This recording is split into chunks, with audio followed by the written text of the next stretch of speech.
Ladies and gentlemen, if you can take your seats.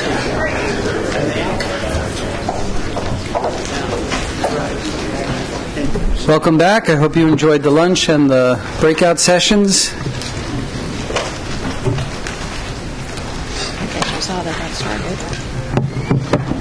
It is my honor and distinct pleasure to welcome to the podium Stephen Breyer, Associate Justice of the United States Supreme Court.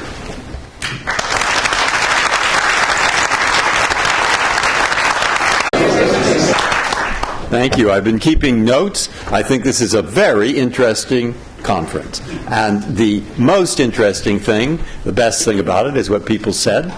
And the worst thing about it is we may be the only 150 people in the nation who believe this problem is as important as we think it is. That is a problem. Lee Campbell told me that years ago. He said, judges have problems. He said, but they're actually, all people have problems. And judges' problems are actually less serious than most. And that is a problem for us. Because there isn't one person in Congress who doesn't believe that.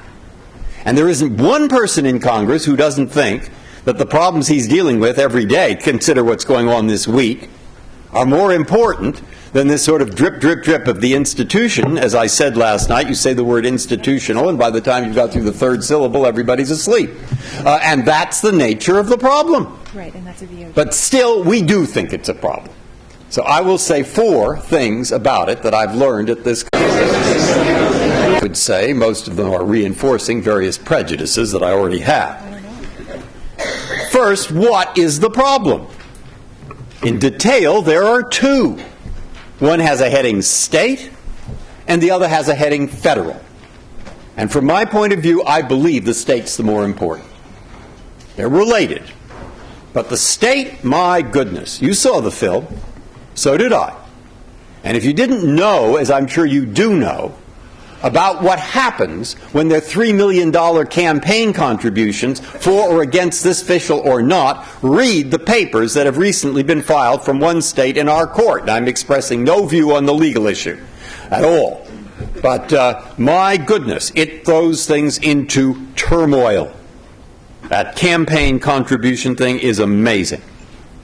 And it's important not because of the nature of the problem alone, but because state courts are where law is made in the United States of America. I tell that to everybody who comes to the law under the age of 14, and I like mostly talking to people under the age of 14. That's why I like this audience. But but what in fact I tell them is, where is the law that affects you made? And if they're from Massachusetts, the answer is Boston. And if they're from California, the answer is Sacramento. And if they're from Connecticut, the answer is, mixed up on this one, the answer apparently is Hartford. I told that to a Chinese group.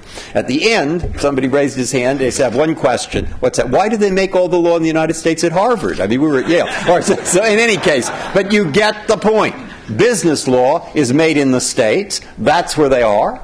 And that's true even of tort law. It's true of environmental law, most of it. Criminal law, you go through list after list. Most of it is state law. I usually use the figure roughly made up 95%, 5%.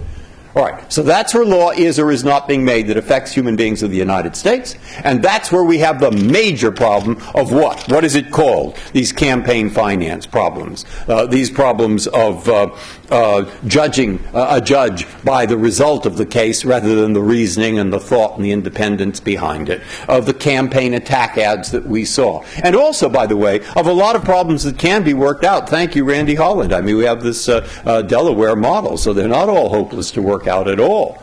But they're in the state courts, and it's the same kind of problem, but to a greater degree, that I think you have in the federal courts with what I see as a kind of vicious circle here, where pay is part of it, absolutely part of it. But it's a bureaucratization because of that. It has to do with membership. It has to do with the kinds of issues. It has to do with a lot of things that are quite dull. But I put those things together, and pay, of course, important to me. Well, who isn't it important to his own pay? But that isn't the issue. The day it becomes a matter for me, forget it. I'm sorry. There are a lot of other people in the United States who are paid an awful little. A lot more little than me. Is that English? I don't know what language. But nonetheless, you get the point. And so I have to have a word here which describes what the nature of the problem is when you put all these together. And the word that I use, in fact, it's two words, it's called public confidence.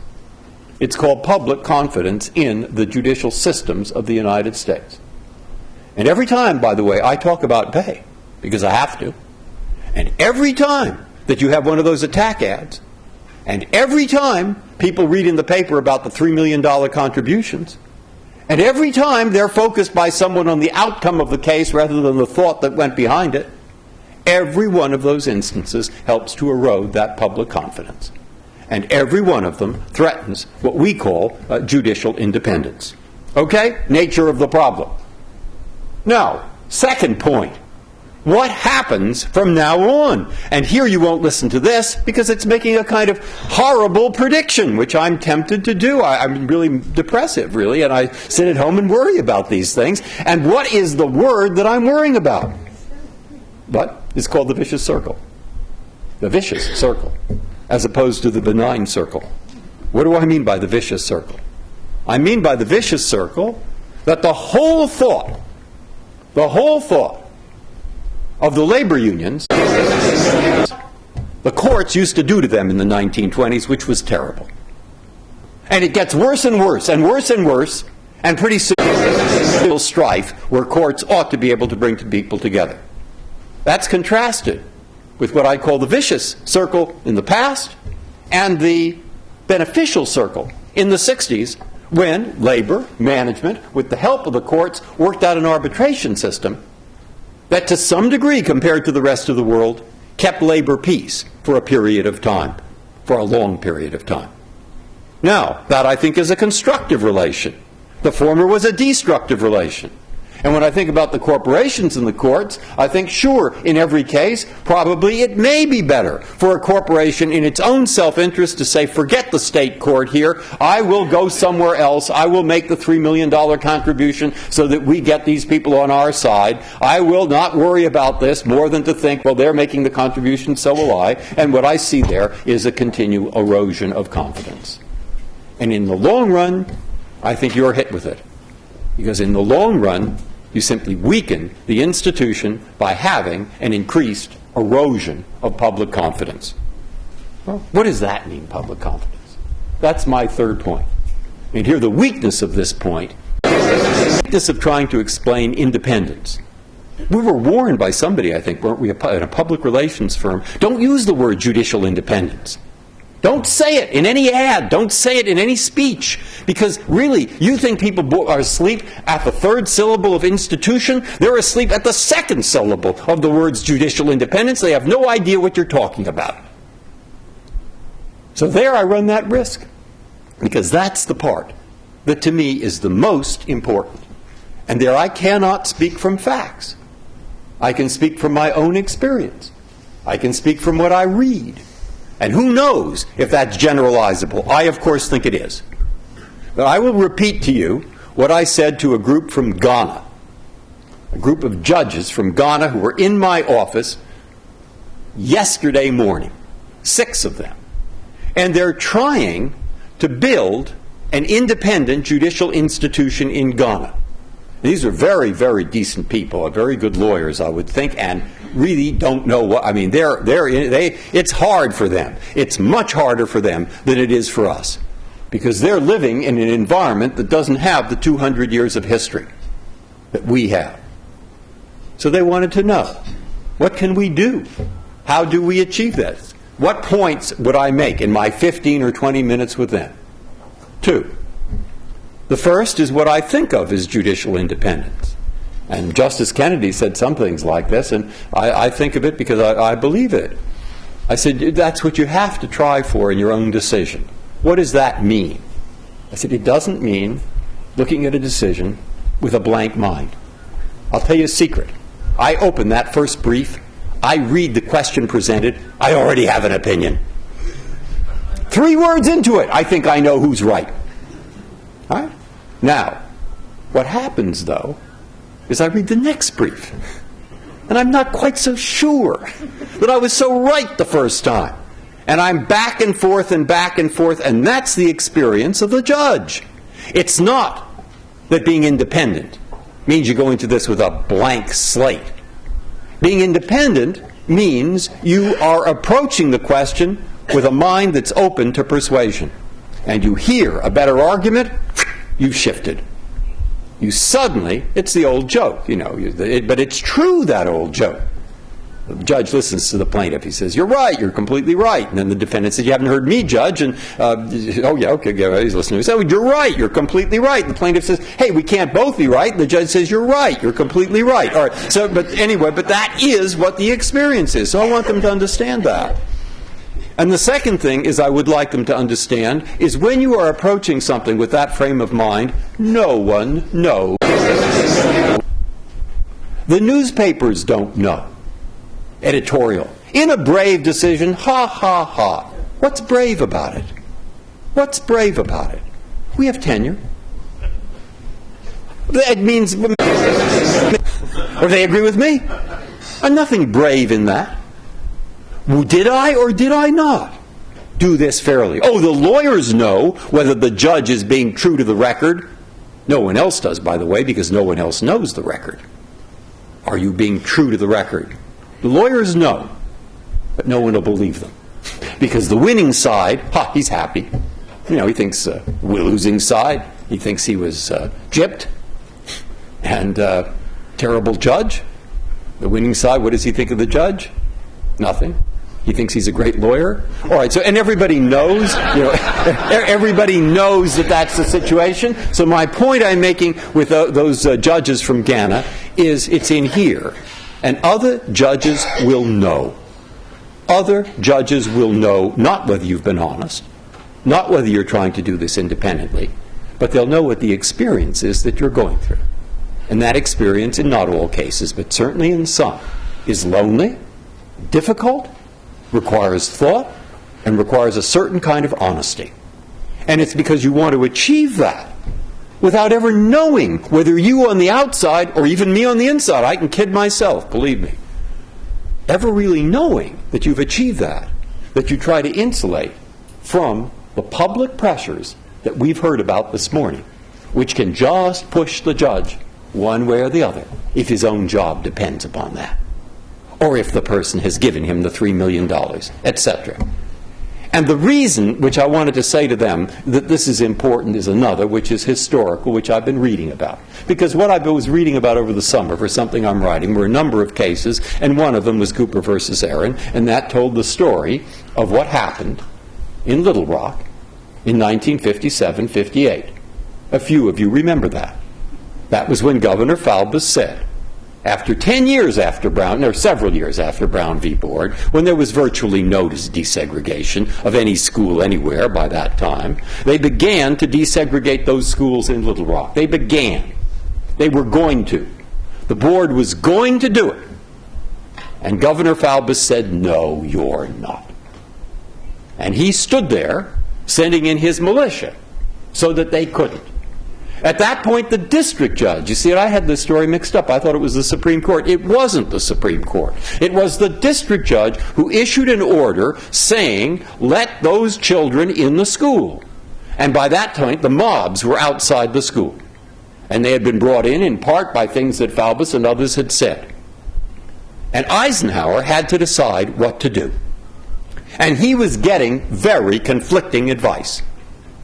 Herbert Brownell said, send in troops. There's no alternative here. There's a court order. But, by the way, there had previously been a court order in the state of Texas, very similar, and nobody did anything. And what happened to that court order? It was never enforced. So Eisenhower doesn't know exactly what will happen. He said, been quoted as saying he didn't like Brown or whatever it is. That isn't the point. It isn't exactly. He was for desegregation. He had ways that he thought might work better, and he had ways that he thought might work worse. So that isn't going to be the issue for him.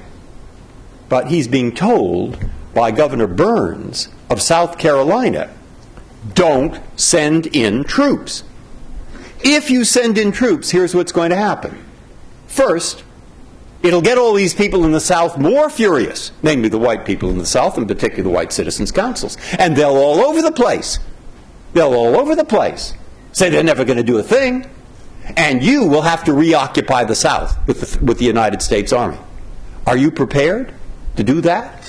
To take the United States Army, which is all over Europe, all over the world, and reoccupy the South? And he says, I'll tell you a second thing. The second thing is, what will happen is Governor Faubus and all those Southern governors will close the schools. And when they close the schools, no one will be educated. Not white, not black, only those few families that can afford it. And that's what's going to happen, Mr. President, he says, when you send in those troops. And Brownell said, you have to send in the troops. There's such a thing called the rule of law. And Eisenhower eventually decided that. He put it on that ground. He put it on the ground that airborne. And everybody knew who the 101st Airborne was.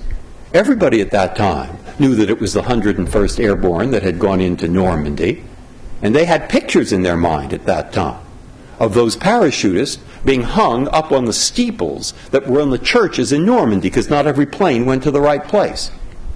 They knew who had been at the Battle of the Bulge, and they knew that those people were heroes. And Eisenhower knew what was going to be the reaction to the 101st Airborne, and he sent them in.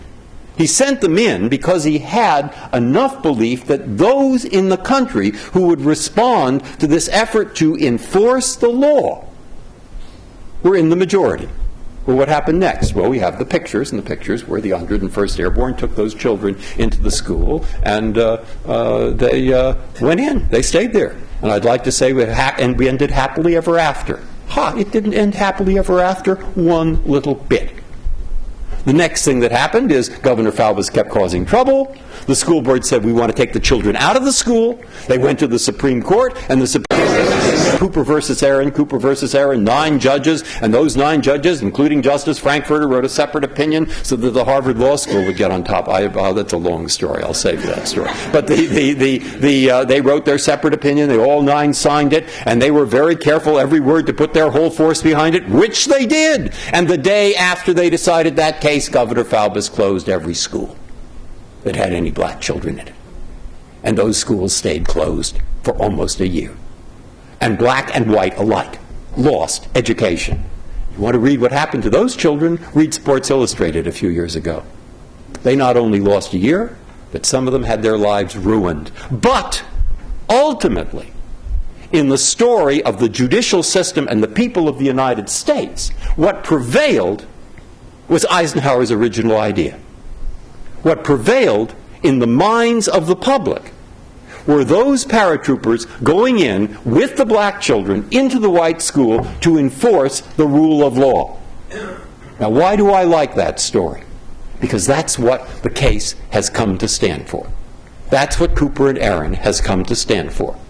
That's what law being enforced in the United States has come to stand for, and that's why people now, when you go out and say, will a decision of the Supreme Court that you feel is entirely wrong, will you follow it? They say, yes, I think it's wrong, but we'll follow it.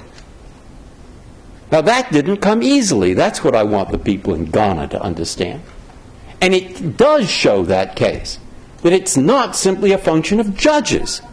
It's a function of people who are judges, and also a function of what lawyers do, and also a function of whatever parts of the government do, but more importantly, it's what people are thinking in their minds, what they think about the legal system, what they think about their obligation to obey the law, what they think about the basic judiciary and how it's deciding cases.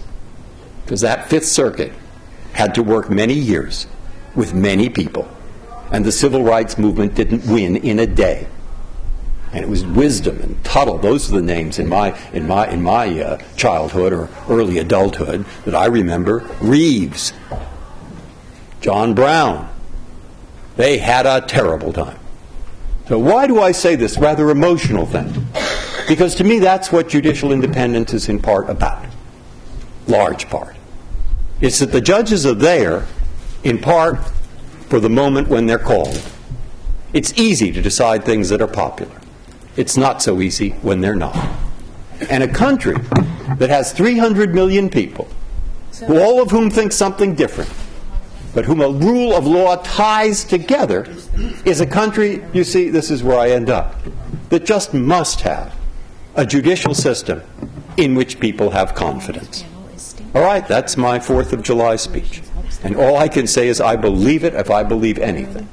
And that's why, to me, what we're talking about today is terrifically important.